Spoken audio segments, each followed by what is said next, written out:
Ini kisah dari seorang gadis sekolah bernama Selena yang mempunyai rahasia bahwa dia sebenarnya seorang putri duyung yang hanya ada dalam legenda.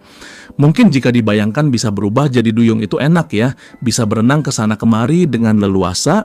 Tapi bagaimana dengan kisah kehidupan dari Selena ini? Yuk mari langsung saja simak alur kisahnya.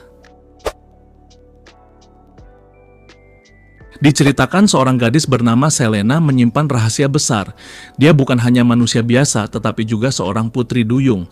Seperti kisah klasik lainnya, air menjadi kelemahan terbesarnya, sedikit saja terkena, tubuhnya langsung berubah menjadi wujud duyung. Tapi Selena tidak sendirian. Ia memiliki dua sahabat yang juga menyimpan rahasia serupa yang juga seekor putri duyung. Kehidupan sehari-hari mereka penuh tantangan, terutama saat musim hujan. Mereka harus ekstra hati-hati agar identitas aslinya tidak terbongkar. Untuk melindungi diri, mereka memiliki liontin ajaib yang berfungsi sebagai alarm, dan ketika tubuh mereka hampir berubah, cahaya berkelap-kelip muncul sebagai tanda perubahannya. Namun kehati-hatian itu tidak selalu cukup karena sangatlah rentan. Bahkan suatu kali, salah satu temannya tanpa sengaja terkena tetesan air saat hendak minum. Dan seketika liontinnya menyala yang membuat mereka panik. Dengan cepat, mereka berlari ke toilet untuk bersembunyi dan mengeringkan tubuh sahabatnya. Sayangnya hal itu membuat masalah lain yang menyebabkan antrian panjang di toilet karena mereka terlalu lama berada di dalam. Suatu hari di kelas kimia, Selena tampak tidak terlalu fokus memperhatikan pelajaran. Hal itu membuat gurunya marah dan memanggilnya maju ke depan untuk mengerjakan soal. Namun sebelum menulis, Selena diminta menghapus papan tulis menggunakan semprotan cairan pembersih. Sekilas itu terlihat sepele, tapi bagi Selena itu masalah besar karena cairan itu berisi air. Ia tidak berani menyentuhnya sehingga menjadi bahan olok-olokan teman sekelas. Beruntung, bel tanda berakhirnya pelajaran berbunyi menyelamatkannya dari situasi memalukan itu. Selepas kelas, Selena sempat mengeluh betapa sulitnya hidup normal dengan rahasia yang ia simpan. Dan saat itulah ia bertemu dengan Ricky, seorang teman laki-laki yang tahu rahasianya. Begitupun Selena dan dua sahabatnya yang telah mengetahui bahwa rahasianya sudah diketahui oleh Ricky, teman baik mereka itu. Tapi sebenarnya, diam-diam Ricky juga menyimpan rasa suka pada Selena. Ricky kemudian mengundang Selena dan kedua sahabatnya ke pesta kolam yang diadakan sahabatnya, Leonardo. Tentu saja undangan itu membuat ketiganya cemas. Kolam dan air adalah bahaya besar bagi mereka dan kedua sahabat Selena langsung menolak, tapi Selena bersikeras. Ia tidak ingin hidup dengan rasa terkurung selamanya meski penuh risiko. Ricky yang paham betul situasi mereka berjanji akan menjaga Selena dan kedua sahabatnya agar tetap aman selama pesta berlangsung. Saat malam tiba di pesta kolam, Selena dan kedua sahabatnya sangat berhati-hati. Bahkan untuk sekadar mengambil air minum pun mereka urungkan karena takut kalau sampai tumpah mengenai kulit mereka. Di tengah suasana itu, Selena menerima telepon dari ayahnya. Sementara ia berbicara dengan ayahnya, di sisi lain pesta terjadi keributan di mana Leonardo bertengkar dengan seorang wanita. Pertengkaran memuncak ketika wanita itu menyiramkan segelas air ke arah Leonardo. Tanpa sengaja, cipratan air itu mengenai salah satu sahabat Selena yang juga seorang putri duyung. Di tempat itu, bahkan Selena yang ikut panik sampai meletakkan ponselnya begitu saja di meja tanpa menutup percakapan dengan ayahnya. Celakanya, beberapa teman sekelasnya melihat layar ponsel itu. Mereka mendengar percakapan tentang rahasia Selena sebagai putri duyung. Awalnya teman-teman sekelas mengira itu hanya gurauan. Dengan nada bercanda, mereka tiba-tiba mendorong Selena ke dalam kolam untuk membuktikannya. Dan disitulah bencana terjadi. Dalam sekejap, Selena benar-benar berubah menjadi putri duyung di hadapan semua orang. Ricky yang panik langsung mencari akal. Dengan cepat ia berkata bahwa semua itu hanyalah bagian dari sebuah prank sulap yang telah ia siapkan bersama Leonardo. Anehnya, teman-teman sekelasnya percaya begitu saja dan suasana pesta kembali terkendali.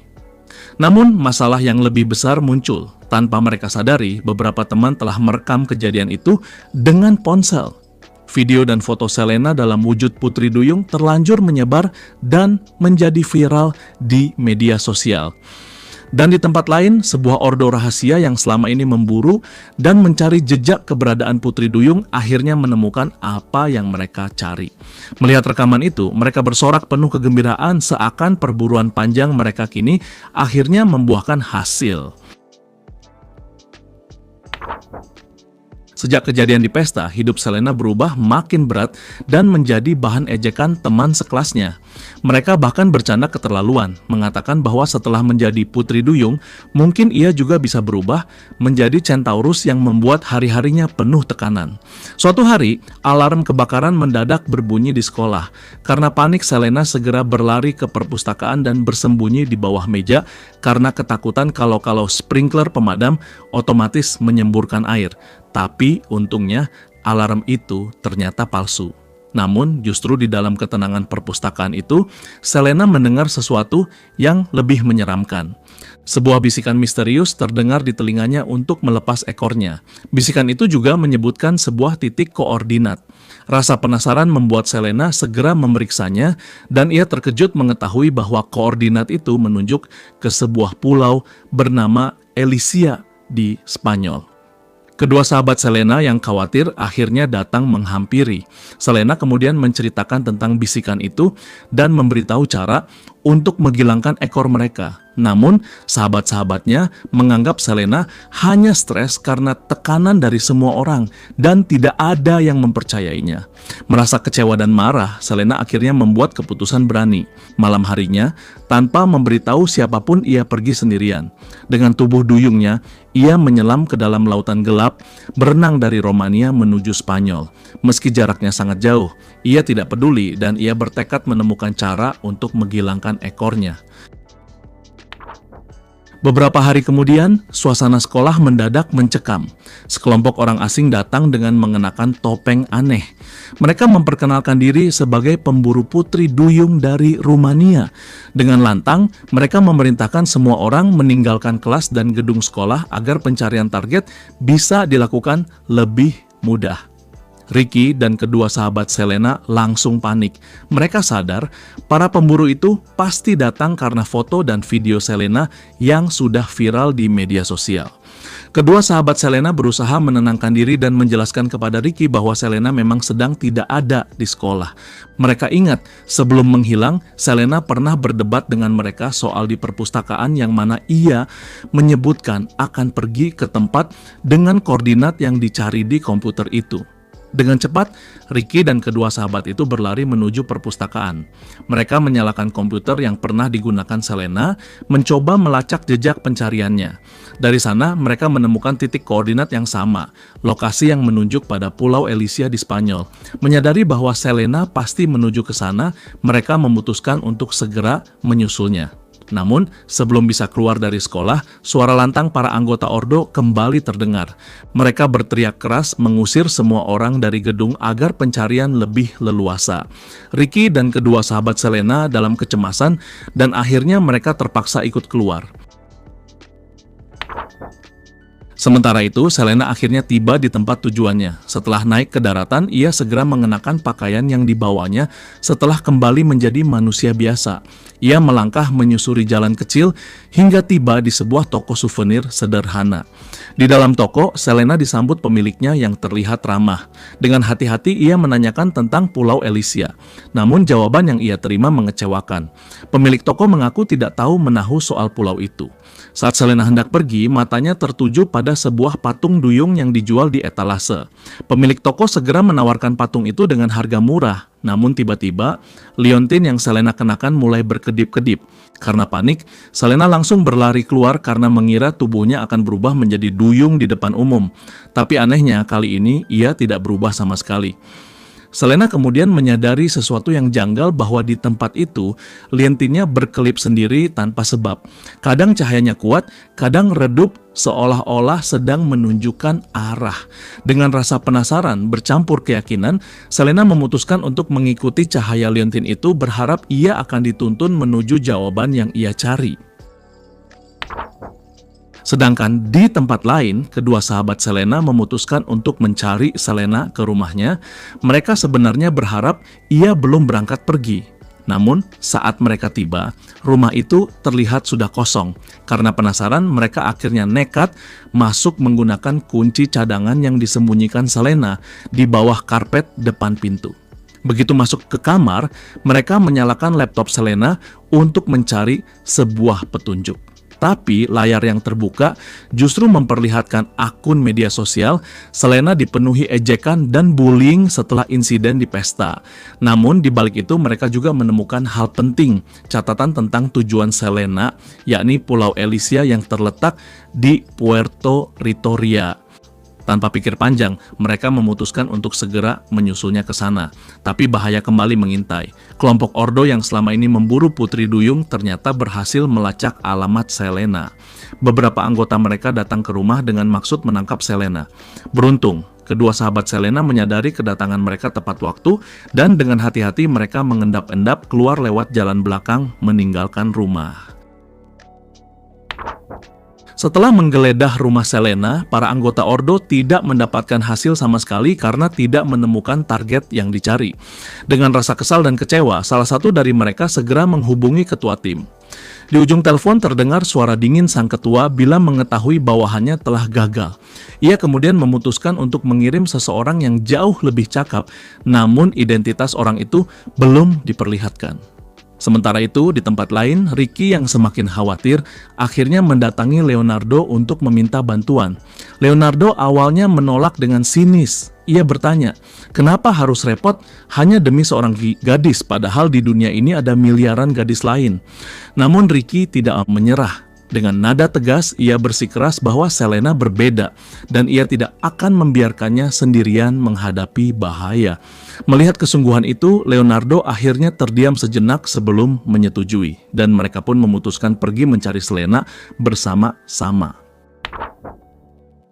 Beberapa hari lamanya, Selena terus berjalan mengikuti arah yang ditunjukkan liontinnya. Hari berganti hari, tubuhnya lelah, namun tekadnya tetap kuat. Hingga akhirnya di sebuah jalan sepi, ia bertemu kembali dengan kedua sahabatnya yang datang mencarinya. Saat melihat liontin Selena yang terus berkedip, kedua sahabatnya panik dan segera menyuruh Selena bersembunyi. Namun Selena menjelaskan dengan tenang bahwa kilauan liontin itu bukan tanda ia akan berubah menjadi Putri Duyung. Sebaliknya, itu adalah petunjuk. Ia meminta kedua sahabatnya percaya, karena mungkin saja sinyal ini adalah jalan untuk menghapus ekor yang selama ini mengikat hidup mereka. Awalnya sahabat-sahabatnya ragu, namun melihat keyakinan Selena yang begitu kuat, akhirnya mereka mencoba membuka hati untuk percaya, meski masih menyisakan rasa was-was. Perjalanan mereka bertiga berlanjut hingga tiba di sebuah rumah sederhana yang tampak hangat. Di sana mereka disambut seorang wanita yang terlihat baik hati. Wanita itu mempersilakan mereka masuk, memberi makanan dan menyambut mereka seolah sudah lama menunggu. Meski begitu, salah satu sahabat Selena tetap merasa curiga. Ada sesuatu yang aneh dari keramahan wanita itu. Namun Selena dengan keyakinan penuh percaya bahwa tempat inilah yang akan membawanya menemukan jawaban yang selama ini ia cari. Sementara itu, Leonardo dan Ricky juga tengah menempuh perjalanan mereka. Dengan tekad yang sama, keduanya berpindah dari satu tempat ke tempat lain mencoba mencari keberadaan Selena. Perjalanan itu tidak mudah, mereka harus menebak arah, bertanya pada orang-orang sekitar. Namun Ricky tidak pernah mau berhenti. Ia yakin selama terus bergerak ke arah yang sama dengan Selena, pada akhirnya mereka akan bertemu kembali. Setelah makan dan beristirahat sebentar, Selena bersama kedua sahabatnya berniat mencari tempat menginap di sebuah motel. Namun, niat itu langsung dicegah oleh pemilik rumah. Dengan nada tenang, wanita itu berkata bahwa di daerah tersebut tidak ada motel sama sekali. Sikap itu membuat salah satu sahabat Selena semakin curiga. Terlebih, wanita itu menawarkan mereka untuk bermalam di rumahnya sendiri. Ia menekankan bahwa di luar sana belum tentu ada orang yang bisa dipercaya, bahkan bisa saja lebih berbahaya daripada yang mereka kira. Ucapan wanita itu membuat keraguan semakin besar di hati sahabat Selena, tapi Selena tetap yakin. Ia percaya wanita itu tidak berniat jahat dan bersikeras mengatakan tidak apa-apa. Pada akhirnya, mereka bertiga pun memutuskan untuk menerima tawaran tersebut dan menginap di rumah itu. Di sisi lain, Ricky dan Leonardo sedang dalam perjalanan mencari keberadaan Selena dengan menaiki sebuah kapal. Namun nasib buruk menimpa mereka. Kapal itu tiba-tiba mengalami kendala, kehilangan kendali serta arah. Dan saat Selena dan kedua sahabatnya terbangun dari tidur mereka mendengar suara gaduh dan asap yang mengepul seakan ada kebakaran. Pemilik rumah segera muncul dan menenangkan mereka, berkata bahwa itu hanyalah alarm asap, mungkin peringatan ombak tinggi atau pertanda ada kapal karam. Wanita itu bahkan menyuruh mereka kembali tidur, seolah tidak ingin ketiganya pergi keluar. Namun rasa penasaran membuat Selena dan teman-temannya nekat keluar lewat pintu belakang. Dari kejauhan mereka melihat kapal yang oleng dan seorang pria jatuh ke laut. Tanpa pikir panjang, mereka bertiga segera menolongnya. Sebenarnya Ricky melihat Selena dan teman-temannya saat menyelamatkan orang itu, namun teriakannya tidak terdengar. Akhirnya tubuh pria itu berhasil dibawa ke pantai. Sahabat-sahabat Selena menyarankan agar ia segera ditinggalkan. Yang penting mereka sudah menolongnya karena mereka tak mau ada risiko identitas mereka terbongkar. Tetapi Selena menolak. Ia memilih tetap tinggal hingga orang itu sadar. Dan akhirnya kedua sahabatnya pergi meninggalkan Selena sendirian bersama orang asing itu. Tak lama kemudian pria itu akhirnya membuka mata. Dalam keadaan masih bingung, ia bertanya bagaimana ia bisa selamat. Selena dengan jujur mengatakan bahwa dialah yang menyelamatkannya dengan berenang di lautan luas hingga membawanya ke darat. Jawaban itu terdengar aneh, seolah mustahil bagi seorang gadis, apalagi membawanya dari tengah laut hingga ke darat. Namun pria itu memilih tidak memperdulikan hal itu. Pria itu memperkenalkan diri dengan nama Sebastian. Wajahnya tampan, berkarisma, dan penuh daya tarik. Percakapan singkat terjadi, namun cukup untuk membuat Selena diam-diam terpesona. Setelah itu, Selena kembali ke penginapan, menyusul kedua sahabatnya dan kembali tidur. Saat mereka kembali terlelap, wanita tua pemilik rumah itu masuk ke kamar. Ia hanya berdiri di ambang pintu, menatap mereka bertiga dengan senyum mencurigakan, lalu menutup pintu kembali. Dan di saat bersamaan, Sebastian terlihat sedang menelpon seseorang. Dengan suara tenang, ia berkata, "Ada sedikit masalah, tapi semuanya terkendali." Apakah Sebastian adalah sosok misterius yang dikirim Ordo, atau justru ia menyimpan rahasia lain yang lebih besar? Pertanyaan itu menggantung, meninggalkan misteri yang belum terjawab. Dan kisah ini pun berakhir. Setelah film ini berakhir, sebenarnya masih ada lanjutan cerita film yang belum tayang. Jadi bisa dibilang kisahnya belum benar-benar selesai. Kalau kalian menonton langsung, mungkin banyak hal yang terasa kurang masuk akal atau adegan yang terlihat agak dipaksakan demi menimbulkan konflik. Ya, hampir mirip seperti sinetron di Indonesia sih. Tapi semoga kalian tetap bisa menikmati alur cerita yang saya bawakan kali ini. Terima kasih sudah menyaksikan. Jangan lupa untuk terus dukung channel ini dengan cara like, subscribe, dan aktifkan notifikasi loncengnya supaya tidak ketinggalan cerita-cerita menarik berikutnya. Sampai jumpa di video selanjutnya.